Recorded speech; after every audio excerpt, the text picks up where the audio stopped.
Shalom. Thank you buat kesempatannya Pastor Irwan. Beliau ini sosok yang luar biasa. Kita baru kenal kemarin gara-gara acara UF, tapi saya sangat terkesan dengan beliau. Dan ya, saya bersyukur sekali lagi. Thank you Pastor buat kesempatannya. Perkenalkan, saya Pastor Chris. Saya dari Gereja JKI Providencia Tanah Merah. Katanya beberapa juga dari Tanah Merah ya. Jadi salam kenal dari Tanah Merah. Hari ini saya mau sharing firman Tuhan tentang janji Tuhan akan masa depan sesuai dengan tema yang diberikan. Tapi hari ini saya mau buka kita sama-sama dari Filipi 3. Filipi 3 ayat 10 sampai 14. Saya juga ada siapkan slide-nya, mungkin kalau bisa ditampilkan. Filipi 3 ayat 10 sampai 14, di slide itu juga ada saya tulis ayatnya. Kalau nggak ada kita boleh sama-sama baca. Filipi 3 ayat 10 sampai 14, mari kita baca sama-sama. 1, 2, 3.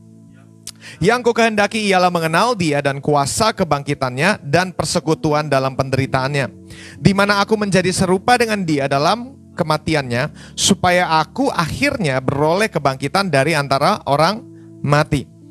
Bukan seolah-olah aku telah memperoleh hal ini atau telah sempurna, melainkan aku mengejarnya kalau aku dapat juga menangkapnya, karena aku pun telah ditangkap oleh Kristus Yesus.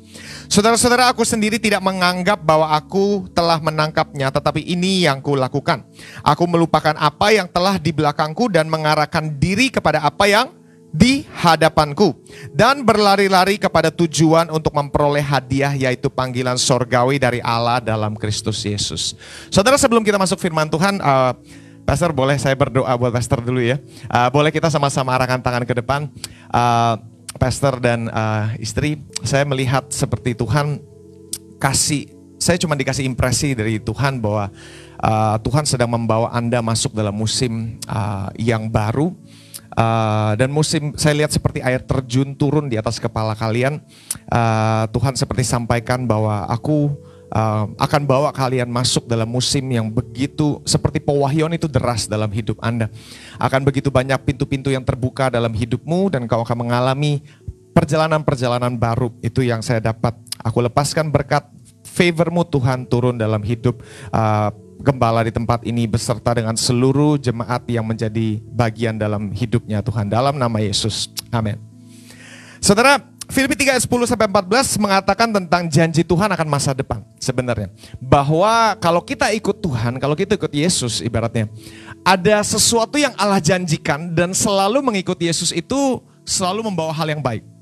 Dan saudara, sebenarnya kita ini kalau kita pikir-pikir, kita ini tidak dipanggil hanya untuk percaya. Ya. Saudara, walaupun percaya itu penting dan itu dasar. Tetapi saudara, panggilan utama Yesus kepada murid-muridnya bukan percaya aku, percaya aku, percaya aku. Tetapi panggilannya jelas dari awal adalah ikut aku, ikut aku.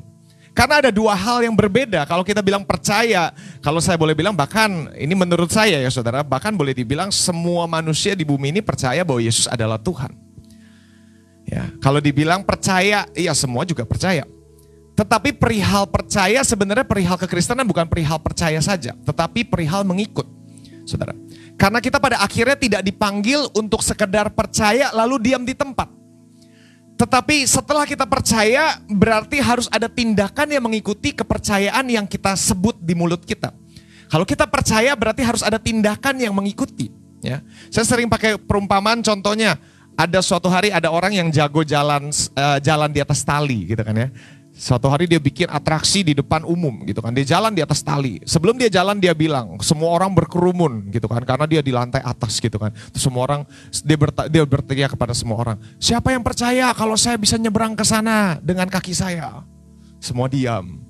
Karena gak ada yang percaya, dia buktikan. Dia jalan, wah bisa gitu kan ya. Setelah lihat semua orang tepuk tangan. Terus dia bilang, saya akan naik sepeda ke sana. Siapa yang percaya saya bisa naik sepeda ke sana? Semua orang bilang percaya gitu kan. Karena udah ngelihat toh. Percaya, oke, dia bisa. Ternyata dia bisa naik sepeda ke sana. Terus dia bikin tantangan terakhir. Siapa yang percaya bahwa saya bisa bonceng satu orang di belakang saya naik seberang ke sana? Percaya semuanya gitu kan ya.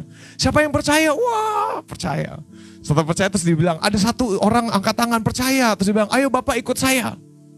Mendadak dia diem.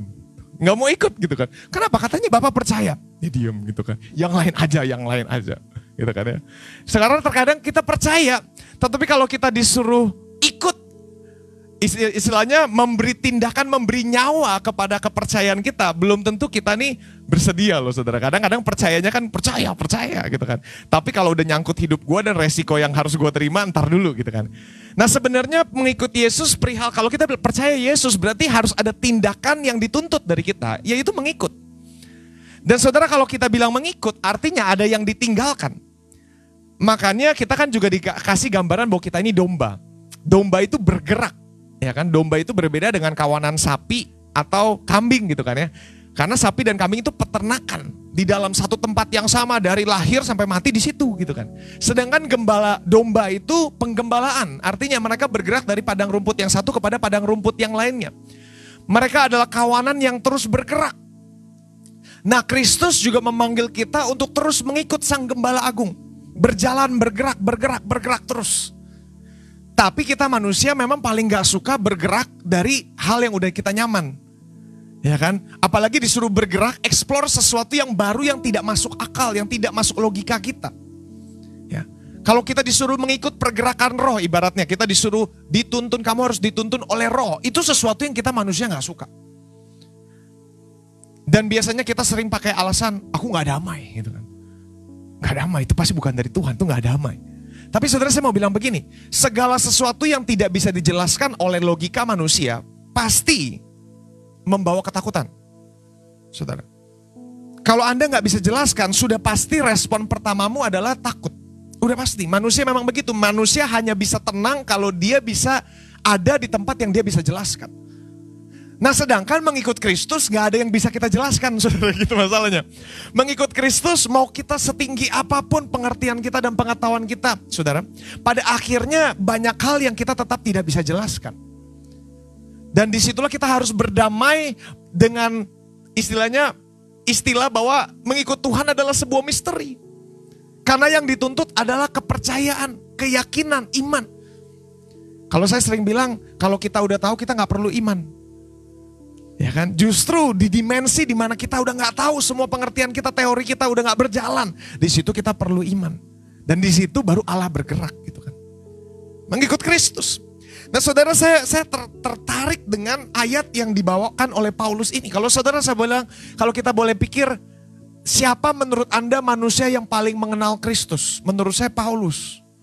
Beliau yang lay down doktrin buat setiap kita. Doktrin kekristenan sekarang kita pegang semuanya kan didasari oleh beliau. Dipikirin baik-baik, dimatangkan. Tanpa adanya Paulus, saudara, kekristenan yang kita punya sekarang gak ada bedanya sama Yudaisme. Tapi karena adanya Paulus, dia berpikir, dia menarik kekristenan keluar dari Yudaisme. Pada zaman itu kan, saudara ya kan, dia berjuang mati-matian untuk membawa kekristenan. Karena saat itu ketika Yesus tinggalkan mereka, Yesus cuma meninggalkan mereka dengan apa yang mereka sudah tahu dari Yesus saja. Dan itu tidak ada doktrin di dalamnya, tidak ada pengertian tentang anugerah, dasar anugerah tidak banyak mereka ketahui. Baru melalui pewahyuan Paulus kita bisa melihat itu semua sekarang. Salvation bukan dari perbuatan tapi dari Tuhan, adalah pemberian Tuhan semata-mata. Nah ini kan sesuatu yang Paulus sendiri tulis. Kalau saudara bilang, yang paling sangat mengenal Kristus menurut saya adalah Paulus. Tetapi Paulus sendiri bilang begini saudara, yang ku kehendaki, ini kata Paulus, yang ku kehendaki ialah mengenal dia. Saudara, kalau seorang yang menurut saya sudah sangat mengenal Kristus aja masih merindukan pengenalan akan Tuhan, apalagi kita, saudara. Ya. Makanya saudara saya mau bilang, kita ini gak akan pernah sampai di titik dimana kita memahami Kristus 100%, gak bisa. Karena Paulus saja yang sudah mengenal paling dalam menurut saya dari antara kita semua. Ya kan, masih banyak yang tersembunyi dari tulisan dia yang sampai hari ini masih kita terus temukan kan saudara. Tetapi beliau aja berkata, aku ingin satu hal saja, mengenal dia. Terus apa saudara dia bilang? Mengalami kuasa kebangkitannya, persekutuan dalam penderitaannya. Dia bilang bukan seolah-olah aku telah memperoleh hal ini atau telah sempurna. Dia bilang gue sendiri belum sempurna. Melainkan aku terus mengejar Kristus. Saudara, inilah saya bilang kadang-kadang kita gak bisa bilang aku sudah cukup gitu kan ya. Karena di dalam Kristus kita gak pernah cukup gitu loh. Istilah bukan gak pernah cukup hidup kita, tetapi kita gak akan pernah cukup puas gitu loh, saudara. Kalau Anda di dunia ini semakin Anda makan semakin kenyang, betul kan? Dalam dimensi roh beda. Semakin Anda makan, Anda semakin lapar, saudara. Betul gak saudara? Semakin Anda mengecap kebenaran Tuhan, semakin Anda mengalami perjalanan bersama Tuhan, Anda cuma semakin satu, semakin haus. Makanya kalau dibilang, aku rindu, haus dan lapar akan Tuhan. Ya betul ya saudara. Kalau kita pikir haus dan lapar di dunia ini adalah dengan cara tidak makan. Semakin gua gak makan, gua semakin lapar dan haus. Salah kalau dalam kerajaan Allah. Dalam kerajaan Allah, kalau kamu mau hidup dalam haus dan lapar, kamu harus terus makan. Karena semakin Anda makan, semakin Anda lapar, semakin Anda haus, semakin Anda lapar. Detik Anda berhenti makan, Anda kehilangan rasa lapar haus itu, saudara. Detik Anda merasa sudah cukup, nah itu dia masalah, saudara. Tapi ketika kita punya hati seperti orang yang haus, makan terus, Anda akan makin lapar, makin lapar, makin lapar. Inilah kenapa Paulus bilang, aku mengejar dia, tapi gak pernah nyampe seolah-olahnya gitu loh. Dan aku terus kejar dia, terus mengikut Kristus. Dan menurut saya, disinilah letak keindahan kekristenan kita, saudara. Apa yang membedakan kekristenan yang hidup dengan kekristenan yang mati? Ini saudara, detak nadinya di mana dia masih ingin mengejar Kristus, masih ingin menemukan apa yang ada di surga yang belum ada di bumi. Apa yang aku bisa lihat dan aku bisa bawa turun dari surga ke bumi ini. Supaya sesuai dengan doa yang diajarkan Tuhan kepada kita. Bapa kami di dalam surga, dikuduskan namamu, datanglah kerajaanmu, jadilah kehendakmu di bumi seperti di surga. Itu kan artinya kerinduan kita untuk melihat apa yang ada di surga terjadi di bumi ini. Kerinduan kita untuk melihat apa yang ada di surga terjadi di keluarga kita. Ini kan saudara, dan ini hanya bisa kita alami ketika kita punya hati yang berkata, aku mulai hari ini memutuskan untuk menjadi murid Kristus seumur hidup. Atau pengejar Kristus seumur hidup. Atau buku dulu, ada buku yang sangat terkenal, karangan Tommy Tini. Pemburu Tuhan, itu luar biasa saudara. God Chaser. Saya sangat suka baca buku gitu kan. Itu buku yang sangat merevolusioner pemikiran saya tentang kekristenan. Tapi memang kita dipanggil seperti itu, terus mengejar Tuhan. Jangan puas dengan apa yang hari ini kita sudah alami. Karena Tuhan punya rencana buat Anda tuh besar. Ya kan Yeremia 29 berkata begitu kan. So aku ini mengetahui rancangan yang ada padaku mengenai kamu. Rencana Allah buat hidup Anda, keluarga Anda, anak-anak Anda, keturunan Anda, pelayanan Anda, pekerjaan Anda. Itu besar. Dan saudara tahu bahwa rencana Tuhan bukan hanya untuk pelayananmu. Tetapi juga untuk bidang pekerjaanmu. Karena bagi Tuhan tidak ada yang sekuler. Kalau kita suka pisahin yang rohani dan sekuler. Tapi bagi Tuhan dua-duanya sama. Tidak ada batasan di mana dia tidak bisa terobos. Tidak ada batasan di mana Allah tidak boleh masuk ke sini karena ini sekuler, saudara. Buat Allah semuanya sama. Ini dunia yang diciptakan semua milik dia. Dan dia bisa menerobos itu semua, saudara. Amin. Ya, ini saudara. Dan saya suka karena konsep kekristenan bukan tentang kita berbuat apa yang benar, lalu akhirnya kita bisa mencapai surga. Tapi konsep kekristenan tentang ini, ya kan? Dipanggil untuk memiliki hubungan dengan Tuhan, dipanggil untuk hidup mengejar Tuhan. Dan disinilah kita, kalau disebut bagaimana kita bisa menerima atau mengalami janji Tuhan, bagaimana kita bisa menghidupi semua yang Tuhan janjikan dalam hidup kita. Kuncinya sebenarnya di sini, mengikut Kristus. Poin saya yang pertama boleh tampilkan. Dalam mengikut Kristus, kita mesti sadar bahwa yang dituntut adalah yang pertama, Allah yang dapat dikenal. Boleh tampilin gak? Ya. Allah yang dapat dikenal. Allah yang Anda sembah dan Anda ikuti adalah Allah yang dapat dikenal. Kalau kita mau menerima janji Tuhan secara penuh, kita perlu belajar mengenal Allah, mengenal hatinya untuk kita. Karena sulit untuk kita sepakat dengan seseorang yang tidak kita kenal hatinya. Sulit untuk kita bisa setuju dengan seseorang yang sama sekali tidak kita pahami gitu loh. Pahami sedikit jalan pemikiran hatinya buat kita. Kalau kita gak yakin bahwa dia percaya, dia merancang yang baik buat kita, maka kita susah untuk sepakat. Saudara. Karena itu pengenalan akan Allah ini mutlak dituntut sebenarnya. Untuk setiap kita orang Kristen. Karena pada akhirnya kan Tuhan mau kita mengenal dia. Masih ingat Yesus bilang, ada orang yang ngusir setan, bersegala macam. Terus Yesus ujung-ujungnya bilang, nyala aku tidak kenal engkau. Ya kan? Karena pada dasarnya yang diinginkan adalah supaya kita ini mengenal Tuhan. Dan kata mengenal ini bukan kata tahu gitu kan. Tetapi kata mengenal. Bukan sekedar aku tahu pemain bola ini begini. Tetapi mengenal gitu kan. Bukan cuma sekedar punya informasinya, tetapi mengenal Allah. Karena kita dipanggil bukan untuk menjadi seorang fansnya Tuhan. Tetapi pengikut, follower. Bukan cuma seseorang yang tahu banyak tentang Tuhan. Tetapi seseorang yang berjalan bersama dengan Tuhan. Seseorang yang terus mengikuti Tuhannya, gembalanya, seseorang Allah yang sangat dia cintai. Saudara, itu kan kerinduan Tuhan buat kita. Berjalan mengikuti dia. Nah saudara, kalau dari ayat yang kita baca, slide berikutnya. Yang ku kehendaki ialah mengenal dia. Dan saudara, ketika Anda mengenal Tuhan, ada dua hal yang Anda akan alami. Kuasa kebangkitan serta persekutuan dalam penderitaannya. Siapa di sini mau mengalami kebangkitan dalam hidup Anda? Pasti mau ya. Ngalamin mujizat, terobosan, kebangkitan. Kita semua mau. Tetapi satu hal yang kita nggak pernah boleh skip gitu ya. Sebelum adanya kebangkitan, selalu ada kematian gitu kan. Sebelum kita ngalamin terobosan harus ada penderitaannya. Kalau nggak, apa yang diterobos, kurang lebih seperti itu kan. Makanya sebenarnya Paulus sedang bilang bahwa kalau kamu mau mengikut Kristus, kamu mau mengenal Kristus. Dua hal ini menanti setiap orang yang memutuskan untuk mengikut Kristus. Apa? Pengalaman akan kebangkitannya, tapi juga persekutuan dalam penderitaannya. Kita semua kalau bicara soal kebangkitan kita senang. Tapi soal penderitaan biasanya jarang kita publikasikan. Tetapi ikut Tuhan sepaket, saudara. Bukan cuma kebangkitan yang akan Anda alami, bukan cuma terobosan, bukan cuma mujizat yang akan Anda alami, tetapi Anda juga akan mengalami persekutuan dalam penderitaannya. Bukan cuma Anda dibawa ke padang yang berumput hijau, karena sang gembala yang baik kalau Anda baca di Mazmur 23 juga akan membawamu masuk ke dalam lembah yang kelam gitu kan. Sama. Tetapi di dalam itu semua Tuhan gak pernah tinggalkan kita. Gak pernah tinggalkan kita. Saudara, ya. Kalau saudara pikir, ketika saya baca ayat ini saya merenungkan. Apa sih sebenarnya yang disebut dengan persekutuan dalam penderitaannya? Kalau kuasa kebangkitan saya rasa setiap kita sudah paham gitu kan. Kalau bicara soal kebangkitan kita orang Kristen kurang lebih ngerti Tuhan maksudnya apa. Tetapi kalau persekutuan dalam penderitaan ini saya sempat merenungkan, ini misteri buat saya gitu kan. Seringkali banyak orang Kristen berpikir persekutuan penderitaannya artinya kita akan menderita bagi Kristus. Pemikiran kita langsung apa? Sakit gitu kan, atau ditempa badai itu demi Kristus gitu kan ya. Penyakit Tuhan kasih supaya saya jadi orang yang rendah hati. Saya ingat dulu Chris Manusama pernah ngomong begini.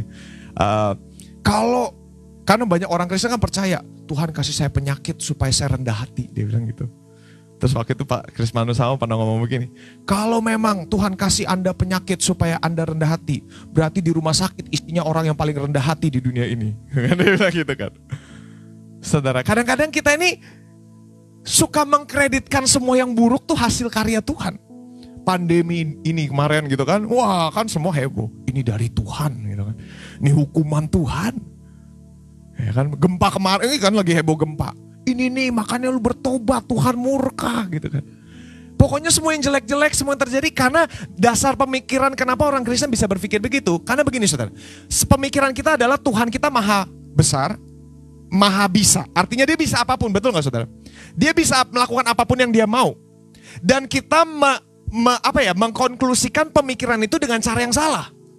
Kita deduksi jadi begini, karena Tuhan bisa melakukan apapun yang dia mau, kalau dia gak mau dia bisa gak lakuin. Pemikiran kita gitu. Jadi kalau Tuhan mau gak ada pandemi dan gak ada gempa bumi, dia bisa lakukan. Fakta bahwa pandemi dan gempa bumi ini terjadi berarti Tuhan memang mau itu. Nah itu kan pemikiran yang salah. Karena itu tidak sejalan dengan Alkitab.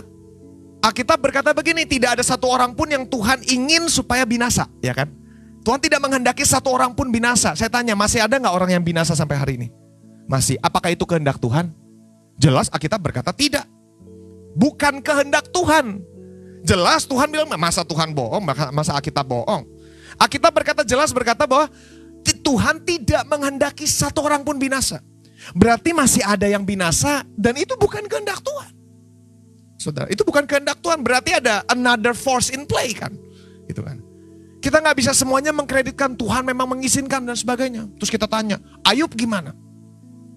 Kalau saudara saya bilang, kita masih fokus gini. Kalau saya bilang Ayub ya itu satu hal. Tapi kalau Anda pelajari, kita ini sebenarnya pengikut Kristus bukan pengikut Ayub. Pelajari hidup Yesus itu lebih penting. Yesus gak pernah sekalipun ada satu orang sakit dia berkata, ini kehendak Tuhan. Ini direstui Tuhan. Yesus gak pernah begitu. Dan karena Yesus tidak pernah begitu dan saya pengikut Yesus, saya mau bilang, saya tidak berani membuat asumsi yang Yesus sendiri tidak berani katakan. Dia gak pernah bilang ini kehendak Tuhan pulang besok lagi ya. Yang jelas semua yang sakit kepada Yesus pulang sembuh. Memang Yesus tidak menyembuhkan semua yang sakit di hidupnya. Yang sakit banyak banget. Gak semuanya sembuh, setuju ya? Tetapi kita bisa setuju di Alkitab berkata bahwa semua yang datang kepada Yesus sembuh. Tidak ada satupun yang pulang tidak sembuh. Memang banyak yang gak sembuh, tapi semua yang datang kepada dia sembuh. Itu hati Tuhan. Yesus gak pernah bilang begini, sorry, lu kurang iman. Betul gak? Bahkan saudara, dalam kasus penyembuhan, orang yang imannya paling rendah, saudara. Saya catat, saya waktu itu belajar, ada 5 level iman yang disembuhin Yesus. Yang paling rendah, saya gak bahas semuanya. Yang paling rendah itu orang ngomong begini, Tuhan kalau engkau bisa. Ingat gak? Tuhan kalau engkau bisa, sembuhin deh. Yesus gak tersinggung. Kalau saya jadi Yesus mungkin saya tersinggung gitu kan. Lu gak tau gue siapa gitu kan. Tapi Yesus bilang, walaupun dia bilang begitu, dia cuma tegur ketidakpercayaannya, tapi dia tetap sembuhkan. Dia tidak pernah menahan kebaikan. Dia gak menahan kebaikan. Levelnya paling rendah, saya rasa setiap kita gak ada yang imannya serendah itu. Tuhan kalau engkau bisa, gitu kan. Itu orang yang paling rendah levelnya, tapi tetap dialami kesembuhan. Saudara, karena itu saya mau bilang, kalau Yesus tidak pernah mengasumsi itu, bahaya untuk kita orang Kristen mengasumsi yang buruk itu direkayasa Tuhan. Karena itu bukan sesuai dengan apa yang Allah tulis di Alkitab. Slide berikutnya. Persekutuan penderitaan. Yang saya jelas satu hal, slide berikutnya lagi. Allah tidak pernah membuat kita menanggung hal yang telah ia tanggung di kayu salib. Bukan artinya ini gak akan terjadi. Enggak, saya gak bilang begitu. Bukan artinya kamu gak akan ngalamin ini. Bukan. Tetapi saudara harus tahu, dia gak akan pernah suruh Anda bayar apa yang dia udah bayar. Kurang lebih penjelasan begitu. Gak mungkin dia suruh Anda bayar sesuatu yang dia sudah lunasin. Itu berarti karya Kristus di kayu salib tidak sempurna. Kalau masih ada yang harus kita bayar, ibaratnya begitu. Dari apa yang telah ia tanggungnya. Ya. Alkitab jelas, kalau kita tanya apa saja yang telah ia tanggung di kayu salib. Slide berikutnya. Sakit, penyakit, kemiskinan, dosa, dan kutuk. Keempat hal ini jelas di ayat-ayat firman Tuhan berkata dia menanggung ini semua. Dia sudah bayar harganya penuh untuk kita. Jadi ketika ini kita, bukan artinya ini gak akan kita alami, saudara. Kalau sampai saudara mengalami ini, bukan saya juga bilang berarti Anda dikutuk, Anda tidak dapat perkenan Tuhan. Salah, pemikiran itu juga salah. Tapi Anda harus buang pemikiran bahwa keempat hal ini direkayasa, diprakarsai oleh Allah. Saudara, ini semua yang telah ia tanggung. Dia udah ia bayar di kayu salib.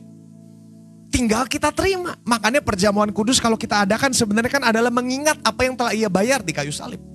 Supaya apa yang kita percaya menjadi realita kita. Saya tahu bahwa kita sekali-kali kita ngalamin hal ini betul. Tetapi saudara harus buang pemikiran bahwa ini dari Tuhan. Bukan dari Tuhan. Tetapi firman Allah berkata bahwa dia bisa merekayasa apa yang buruk dalam hidup kita menjadi yang baik. Betul gak? Roma 8 ayat 28, ia bisa mendatangkan kebaikan dalam semua keburukan yang kita sedang alami. Saking dia itu Allah yang sangat jago, saudara, memutarbalikkan kesialan menjadi keuntungan, betul gak? Saking jagonya banyak orang Kristen berpikir ini dari Tuhan. Dia jago banget memang. Tapi saudara, saya mau bilang, buang pemikiran itu. Kita harus sepakat bahwa Kristus sudah bayar itu semua. Ya bukan dari Tuhan, aku gak mau terima, gitu kan. Kalau kita alami, ya bukan artinya ini dari Tuhan atau kita kenapa-napa, bukan. Tetapi Anda harus tahu itu bukan dari hati Tuhan. Itu bukan rencana Tuhan. Ya, slide berikutnya. Apa itu persekutuan penderitaan yang Paulus bilang? Nah kalau saya bilang, penjelasannya begini. Kalau dikatakan mengikut Kristus, kamu akan mengalami persekutuan penderitaannya. Ini yang dialami, penolakan. Ketika dia mengalami perjalanan ke kayu salib, dialami penolakan, aniaya, cemooh, dikhianati, salah paham. Ini bagian dari persekutuan penderitaannya. Ini bagian yang kita harus alami dan ini adalah jatah kita. Yesus bilang kalau aku aja ngalamin, kamu akan alamin. Gitu loh. Ini sesuatu yang menjadi bagian kehidupan makanan kita sehari-hari. Sebagai orang Kristen, kamu akan mengalami yang namanya ditolak. Kamu akan alami yang namanya dianiaya atau dicemooh karena kepercayaanmu. Dikhianati, disalahpahami karena keyakinanmu. Pernah gak Anda ngalamin gini? Pernah kan? Karena ini memang bagian kita. Dan enak gak hidup seperti ini? Ya enak-enak enggak gitu kan. Kalau saudara berkata, aku mau perkenanan Tuhan. Ya. Kadang-kadang kita nih orang Kristen suka punya idealisme sendiri. Ikut Tuhan ada dalam rencana Tuhan tuh seperti apa bentuknya. Saudara, kadang-kadang kita pikir ada dalam rencana Tuhan artinya hidupnya akan mulus gitu kan. Tidak ngalamin kesialan. Tapi gak seperti itu. Ada dalam kehendak Tuhan. Bisa jadi seperti Paulus loh. Dia ada dalam kehendak Tuhan tapi ngalamin kapal karam. Udah kapal karam begitu terselamat digigit ular lagi. Coba kalau saudara kita hidup di zaman itu ngelihat hamba Tuhan yang kayak gitu. Kita langsung ngomong apa? Ini hamba Tuhan ditinggalkan Tuhan gitu kan. Iya kan saudara, bener gak? Udah kapal karam digigit ular lagi. Kita akan ngomong ini orang kesialannya nih gak ada jalan lain, ini orang pasti dikutuk Tuhan. Kadang-kadang kita langsung mengasumsi ini orang lari dari rencana Tuhan, makanya dia ngalamin kesialan begini. Tapi saudara, kita mesti buang pemikiran itu, karena rencana Allah berbeda dengan rencana kita. Saudara masih ingat cerita Natal Elizabeth dan Zakaria? Ya kan, sampai usia tuanya tidak kunjung punya anak. Saudara pikir apakah itu mereka nih sudah ditinggalkan Tuhan? Bukan. Tapi Tuhan punya rencana lain. Tuhan punya rencana untuk mereka bisa punya Yohanes Pembaptis di usia tua mereka. Tapi seumur hidup saudara pikir dia ngalamin masa-masa yang enak? Enggak, karena di zaman itu kalau seseorang tidak punya anak dianggap adalah orang yang ditinggalkan Tuhan. Karena itu sebuah aib kalau saudara mereka. Kalau seorang yang mandul di masa itu saudara dianggap seorang yang membawa malu. Saudara masih ingat Maria ibu Yesus ketika dikunjungi Gabriel disebut apa? Hai kamu yang diperkenanan Allah, betul gak? Kamu memiliki perkenanan Allah. Siapa mau perkenanan Allah? Pasti kita mau. Tapi saudara coba pikir baik-baik, setelah Maria dapat perkenanan Allah, dia melahirkan Yesus, saudara. Anda mesti tahu bahwa dia hidup dengan stigma yang negatif selama 30 tahun lebih loh. Karena desa-desa sekampung itu mikir, ini orang hamil di luar nikah bapaknya gak tahu siapa, betul gak saudara? Terus selalu ngomongnya apa? Ini lahir dari Yesus, dari Allah. Langsung ngomongannya berubah. Itu perempuan dihamilin Tuhan, pasti ngomongnya gitu. Ya gak saudara, kan aneh. Tapi ada perkenanan Allah, makanya saudara saya bilang, kadang-kadang kita gak bisa menilai dengan pemikiran mata jasmani kita. Gak bisa mudah menghakimi gitu loh saudara. Ya, ada dalam rencana Allah, berarti kita juga kadang-kadang diizinkan melewati lembah-lembah yang kelam seperti ini. Tapi janji Tuhan dia gak akan tinggalkan. Saudara, kalau kita pikir setelah kita baca begini, sekarang kan istilahnya kita dibuat berpikir bahwa mengikut Tuhan sepertinya harganya mahal. Betul gak saudara? Kalau dipikir-pikir, orang-orang kenapa generasi muda susah, males gitu kan ikut Tuhan. Salah satu pemikiran begini, ikut Tuhan mahal harganya. Gue masih muda, gue masih mau hidup senang-senang, terus gue harus ikut Tuhan mahal harganya. Gak boleh pacaran, gak boleh ini, gak boleh gitu kan. Jadi kita langsung mikirnya tuh hidupnya susah kalau ikut Tuhan, gue kehilangan sukacita gue. Slide berikutnya. Nah saudara saya mau bilang, iblis mau Anda lihat bahwa mengikut Kristus mahal, sementara mengikut iblis gratis. Benar gak saudara? Ini kan bayangan yang diproyeksikan iblis. Ikut Tuhan tuh harganya mahal, sementara ikut iblis gratis. Ya kan, ini kan yang didengungkan kan. Makanya kalau komunitas LGBT yang sekarang kan di Amerika kan gila-gilaan banget kan. Udah bahkan gak mau disebut she atau he. Mau pakai pronouns itu kan kayak gak masuk akal banget. Itu benar-benar kalau saudara lihat gila benar-benar dunia. Tapi saudara lupa bahwa kita ada dalam dunia yang sama loh saudara. Kadang-kadang kita pikir itu mah orang bule, gak bakal kita alami. Kita ada di perahu yang sama saudara sebenarnya. Kita ada di perahu yang sama. Dan yang didengungkan mereka adalah apa? Free love, free love, free love. Betul gak? Cinta bebas, cintai dengan bebas, cintai dengan bebas. Rasanya jangan ada biarkan satupun boleh menghalangi kamu mencintai siapapun yang Anda mau gitu kan. Itu twisted juga saudara. Mengikut iblis sebenarnya gak pernah gratis, tapi diproyeksikan sebagai sesuatu yang gratis. Tapi kalau saya ajak sebenarnya kalau kita pikir-pikir saudara, di dalam dunia ini gak ada yang gratis. Ada harganya semuanya. Mengikut Kristus memang ada harganya, tapi mengikut iblis harganya jauh lebih mahal. Untungnya jauh lebih sedikit, saudara. Benar gak saudara? Segala sesuatu tuh ada harganya. Ada harga untuk Anda rajin kerja, betul gak? Kelihatannya lebih murah, lebih gratis kalau gue males-malesan di rumah kayaknya gratis. Tapi saudara lupa bahwa Anda males-malesan di rumah juga ada harganya. Rajin kerja ada harganya. Males-malesan di rumah juga ada harganya. Bangun pagi dan mulai bekerja dari pagi-pagi memang ada harganya. Bangun siang sesiang mungkin, itu juga ada harganya saudara. Betul gak saudara? Ada harga untuk kesombongan, ada harga untuk kerendahan hati. Ada harga untuk mengampuni, betul gak mengampuni? Harganya susah, berat, betul gak saudara? Kayaknya tidak mengampuni dan menyimpan dendam itu lebih murah. Salah, jauh lebih mahal. Ada harga untuk mengasihi, tapi ada juga harga untuk membenci loh. Ada harga untuk melepaskan perkataan-perkataan yang penuh hormat kepada orang lain. Tapi ada juga harga untuk mengeluarkan perkataan-perkataan yang negatif. Tapi rasanya mengeluarkan perkataan ketika kita lagi emosi itu kayaknya enak, lega gitu loh pastor, lega gitu kan. Tapi harganya kamu akan bayar loh di belakang. Menahan emosi itu memang ada harganya. Tapi meluap-luap, melepaskan emosi semaumu, itu harganya lebih mahal. Saudara, karena itu kita belajar hitung. Kalau saya mau bilang ikut Kristus memang mahal. Tapi hasilnya jauh lebih cuan gitu loh saudara. Jauh lebih menguntungkan. Jauh lebih menguntungkan. Saudara, sebelum saya bertobat lahir baru, saya ini dulu anak muda yang nakalnya minta ampun. Ya, saya dari broken home. Papa mama saya dulu bukan pendeta. Jadi hidup saya bukan pendeta, bukan pendeta, bukan Kristen, saudara. Jadi hidup saya hancur berantakan. Papa saya punya banyak istri dulu gitu kan. Jadi hidupnya broken home. Ketika saya kuliah, saya pecandu narkoba. Dulu sebelum saya kuliah, karena saya SMA, saya beratnya 120 kilo, saudara. Saya dulu bekas gemuk, minta ampun. Kena narkoba, hidup saya hancur-hancuran. Dulu saya hidup hancur-hancuran, saudara. Sampai rambut udah gondrong, baju saya udah salib terbalik, tengkorak terbalik. Oh, ada setan-setanan habis tuh saudara. Hidup saya begitu saudara sebelum ikut Tuhan. Saya pikir hidup dengan narkoba, hidup seks bebas, kayaknya gratis, gitu. Enak. Tapi at the end of the day saya gak temukan apa yang saya cari. Kebahagiaan, kepuasan itu gak saya temukan. Sampai akhirnya tahun 2009, kalau gak salah saya lupa 2009, baru Tuhan temukan saya. Tuhan panggil saya ngalamin perjumpaan dengan Tuhan dan di situ saya putuskan untuk menyerahkan hidup saya untuk Tuhan. Ada harganya nggak? Ada.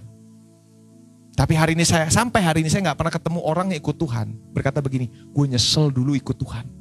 Saya nggak pernah ketemu orang berkata begitu. Saya selalu bertemu orang yang berkata mengikut Tuhan adalah keputusan terbaik dalam hidup saya. Walaupun ada harganya betul. Tetapi kalau Anda pernah ngecap semua di luar sana, harganya jauh lebih mahal. Jauh lebih menderita hidup kita. Hidup semau-mau kita, itu harganya jauh lebih mahal daripada ikut sesuai dengan apa yang Alkitab tulis. Harganya ada nggak? Ada, jelas, nggak mudah, betul.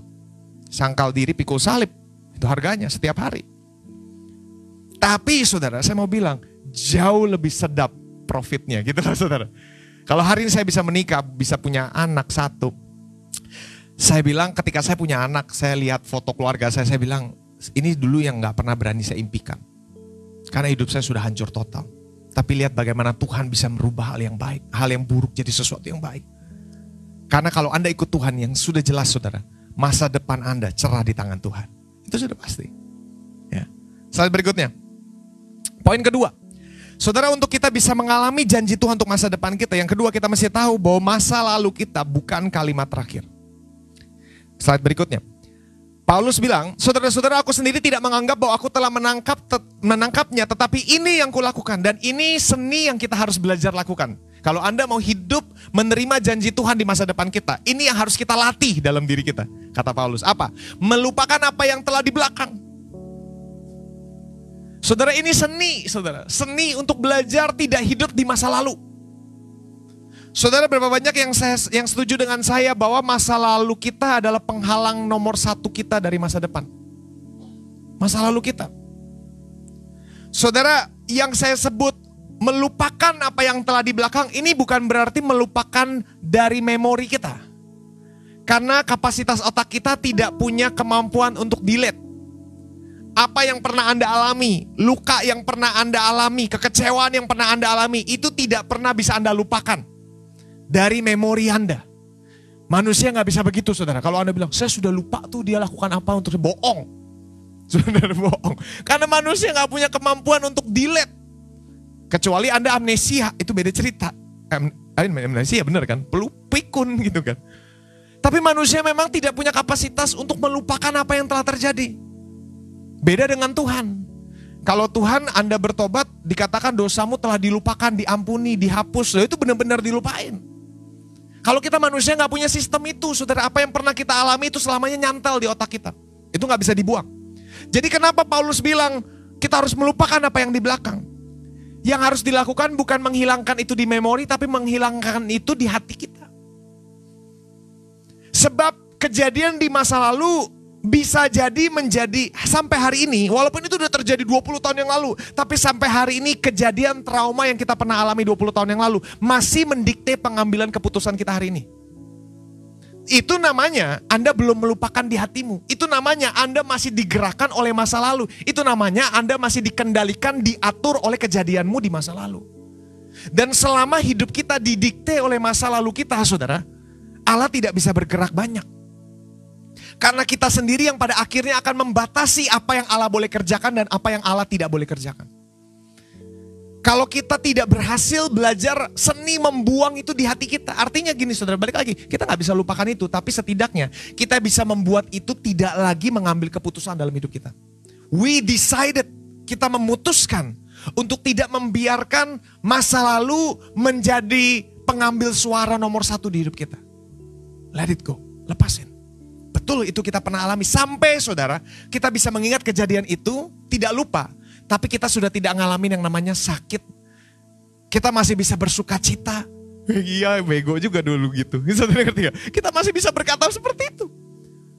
Itu yang sebenarnya Paulus bilang, kita harus buang apa yang pernah kita alami di belakang, lupain. Karena itu sesuatu yang tidak lagi bisa kita rubah. Mau kita pikirin, mau kita atur sedemikian rupa, saudara, masa lalu tidak lagi bisa kita balikin. Ya. Malah saya bilang itu justru menghambat kekecewaan yang pernah Anda alami sejak Anda ngalamin dikecewakan. Sejak itu Anda tidak lagi percaya laki-laki, misalnya gitu kan. Anda hidup seperti itu, hidupmu gak akan bahagia. Sejak pernah ditipu orang, saya tidak berani percaya manusia lagi. Nah sejak itu saudara, hidupmu berarti sudah dikendalikan oleh masa lalumu. Orang yang dikendalikan oleh masa lalunya tidak akan pernah bisa, saudara. Saya bilang tidak akan pernah bisa mengalami janji Tuhan akan masa depannya. Gak bisa, karena dia sendiri yang akan menolak. Bukannya Tuhan gak bisa, tapi dia sendiri yang akan menolak. Dia gak berani percaya lagi. Makanya ketika Zakaria dikunjungi oleh malaikat Gabriel, omongannya kalau dalam bahasa Indonesia santai, tapi kalau dalam bahasa Inggrisnya ngomong begini, dari mana gue yakin itu bisa terjadi, gue udah tua. Kenapa dia bisa ngomong begitu? Gabriel, sudah bayangkan, Zakaria tuh udah tua. Masuk ke ruang Maha Kudus, di ruang Maha Kudus harusnya kan gak ada siapapun, tiba-tiba ada Gabriel gede. Tuh popo-popo, apa kakak-kakak bisa shock gitu kan ngelihat malaikat gitu kan. Ngelihat malaikat di tempat yang harusnya gak ada orang pun, dan berkata-kata kepada Anda masih gak bisa percaya loh. Kenapa bisa terjadi seperti itu? Kekecewaan. Kalau saya bilang, karena bertahun-tahun menantikan janji Tuhan untuk punya anak, tapi gak kunjung punya anak, apa gak kecewa? Kecewa, setia loh, konsisten melayani Tuhan. Tapi pada akhirnya tidak satu pun yang terjadi dan dia kecewa. Makanya sama Gabriel ditutup mulutnya. Tutup mulutnya. Ketika janji Tuhan datang dia menolaknya. Kenapa? Ketidakpercayaan, kekecewaan. Dari apa yang pernah terjadi di masa lalu. Saudara, kalau kita tidak belajar hal ini, maka masa depan kita gak akan pernah kita alami seperti yang Tuhan mau. Jadi apa yang harus kita lakukan? Paulus bilang melupakan yang ada di belakang. Let it go, itu udah pernah terjadi, ya sudah. Dan saudara, yang menghalangi kita dari masa depan bukan cuman hal yang buruk sebenarnya, tapi hal yang baik juga loh. Yang menghalangi kesuksesan lebih besar lagi adalah kesuksesan di masa lalu. Saudara, saya teringat cerita Blockbuster di Amerika dulu ada rental DVD namanya Blockbuster. Itu di mana-mana, itu nomor 1 merajai Amerika. Dulu pas saya kuliah di Amerika, itu saudara, di mana-mana Anda bisa ketemu Blockbuster. Vending machine buat sewa DVD, balikin sewa DVD. Di mana-mana Anda bisa temukan. Hari ini saudara, Anda gak temukan satupun. Gara-gara apa saudara? Waktu itu, ini ceritanya sebenarnya Blockbuster itu pernah dihampiri oleh Netflix. Pas Netflix masih merintis. Netflix bilang, lu beli gua. Lu beli gua sekian. Gua kasih lu sistem kita segala macam. Blockbuster ngomongnya begini. Buat apa? Gua mesti beli lu, gua aja udah sukses, gua merajai Amerika, gak ada yang bisa kalahin gua, gak ada yang bisa gagain gua, ngapain gua mesti beli lu. Ya sudah, akhirnya gak jadi dibeli. Dan sekarang Anda lihat Netflix yang merajai di dunia, Blockbuster tutup sekarang saudara. Itu dibilang raja yang gak bisa dilengserkan dulu di Amerika. Sekarang tutup. Kenapa? Kesuksesan di masa lalu terbuai dengannya. Dan berkata ini udah yang terbaik, apalagi yang bisa lebih baik. Nah, saya mau bilang, Allah bisa kerjakan jauh lebih baik dari apa yang Anda pikir sekarang sudah cukup baik. Jauh lebih baik. Amin saudara. Jangan hidup di masa lalu. Slide berikutnya. Yesaya 43 ayat 18-19 juga berkata begini, jangan ingat-ingat hal yang dulu, jangan perhatikan hal yang dari zaman purbakala. Lihat, aku hendak membuat sesuatu yang baru, yang sekarang sudah tumbuh, belumkah kamu mengetahuinya? Aku hendak membuat jalan-jalan di padang gurun dan sungai-sungai di padang belantara.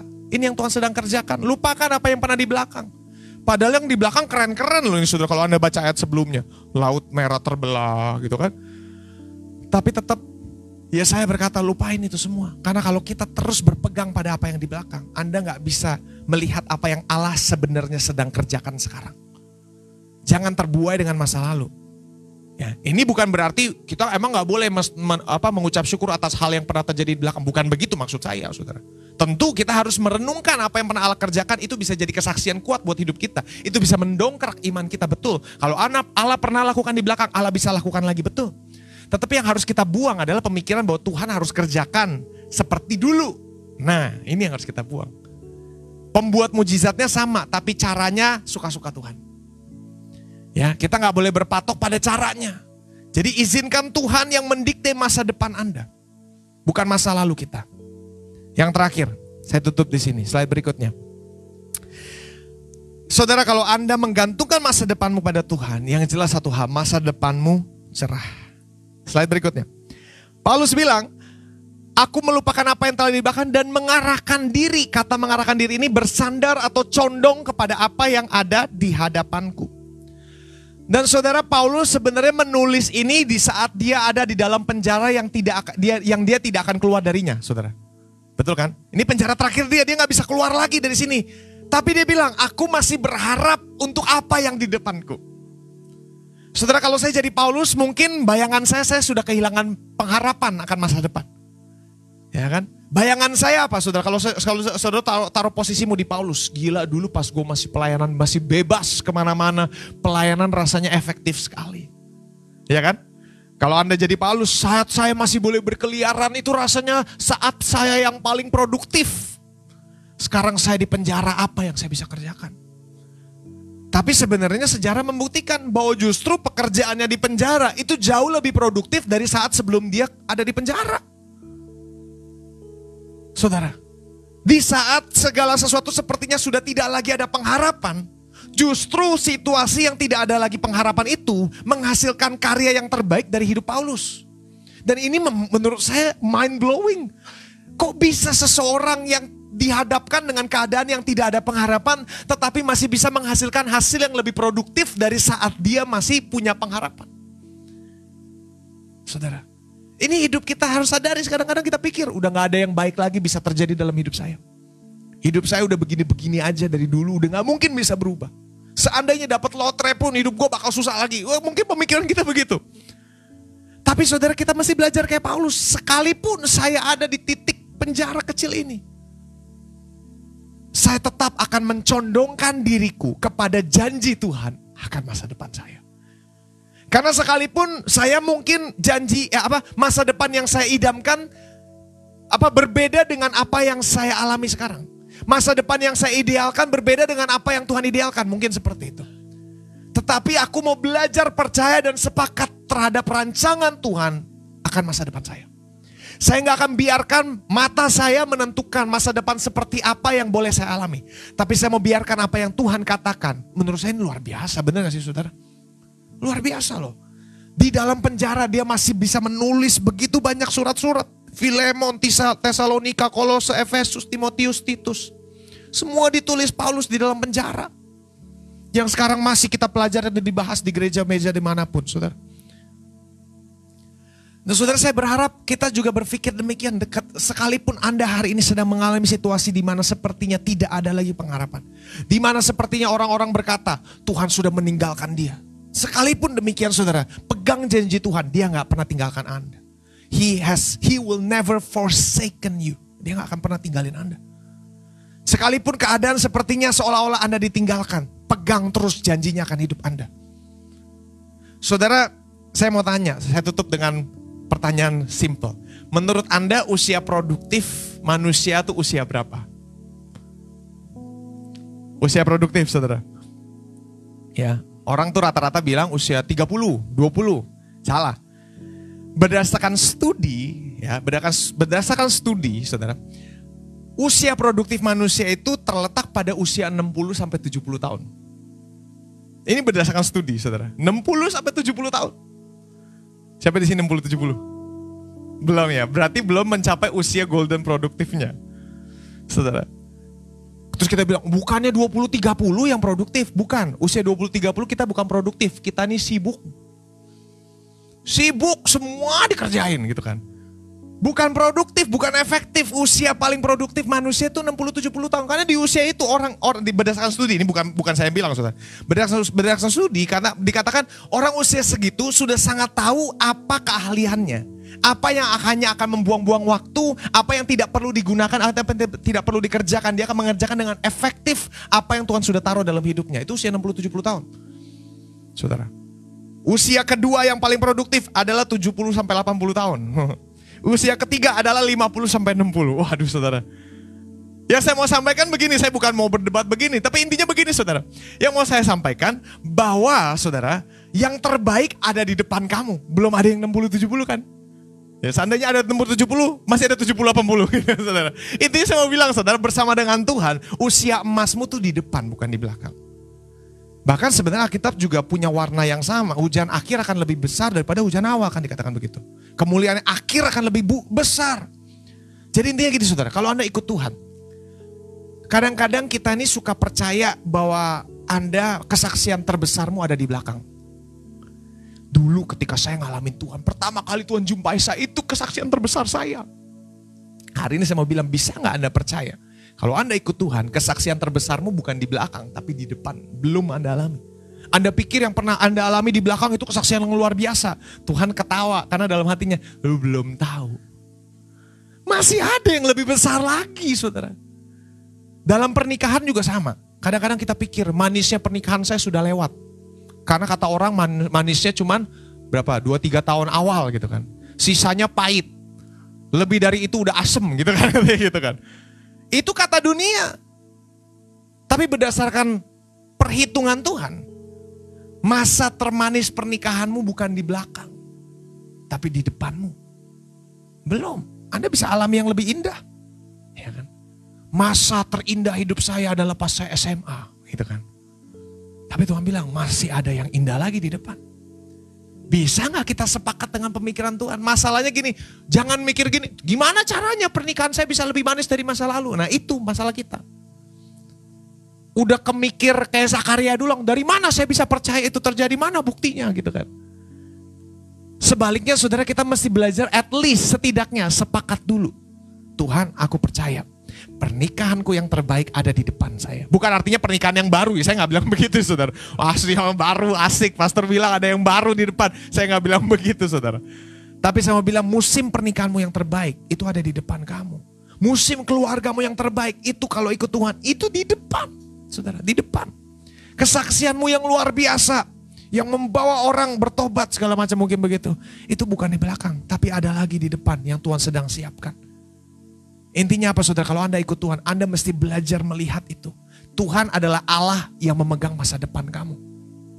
Amin saudara, amin. Mari kita bangkit berdiri, kita berdoa.